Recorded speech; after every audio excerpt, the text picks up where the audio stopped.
Okay, we're on. Okay. All right. Well, this is a typical fire tube boiler, a legacy boiler. Works very well for when it was designed. You'll see these used all around the world. This is just hot water. We have no steam on campus. The basic way this particular boiler works is the fuel is sent through the gas line coming up through here. Air is pumped down with a supercharger or a blower down into the tube or the tunnel heart, and it'll light up and just heat. The water is it fills this boiler up completely. Fire tubes are tubes about this large. I don't remember how many, but there's a bunch, and they're stacked on top of each other all the way through. And it's a 4-pass boiler, so that heat will go through 4 times before it'll go up through the chimney or the stack. I believe our temperature is 2,300 degrees here. That's hot. Yeah, that's hot. I believe we reach a 2,300 degree temp at the burner, and our stack temperature will rarely exceed 300.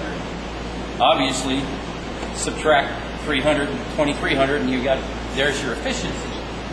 So why are we getting rid of it? Well, because we can do better than that now. Pretty soon I'll show you the latest ones, but when this water is heated, let's go to the pumps. We have a circulation pump. As always, flow needs to go through the boiler, or we'll bend those tubes. They're about an 1/8 inch thick. That's all it is, or a little less. So we got a little circ pump here.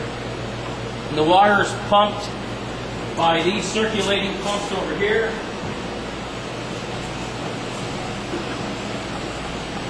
Circulating pumps. These new circulating pumps were installed the last ESCO measure.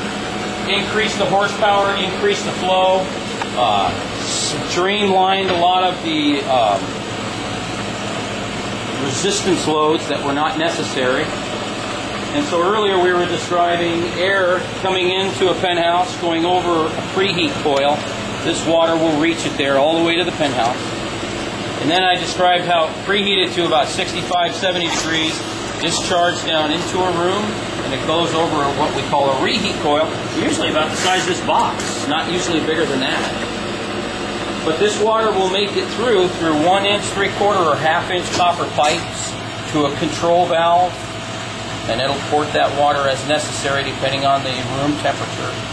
Water will go through the coil, all the way down through the tunnels again and back to these pumps through the boiler. And how hot is that water that's circulating typically? We have it set on what we call a reset schedule. In the summertime, pretty soon I'll show you the boilers that makes it worth it. It's down to about 125 degrees.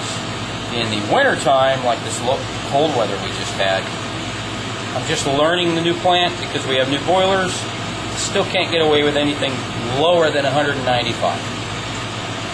And so is that the same water that goes up to the penthouse is also Yes. going down to the individual VAVs? Yes. And does it keep at the same temperature in both locations? Or do you temper it and change The temperature at the preheat coil is always the same. Because it also serves as a freeze protection. So that's always the same. So whatever my header temperature is, that's what that preheat coil is going to be. But the dampers will help control that temperature. You know, how much air is moving? How much air is being pulled over. But it's not dependent on temperature, it's dependent on airflow. And whatever my EMS system is calling for, which is a collective call by each VAV, the variable frequency drives on the motors will increase or decrease. So those preheat coils, they're just hot. And they're really only on, let's see, I don't remember what temperature they're available, I'd have to look, but they're really only available like below 45 degrees.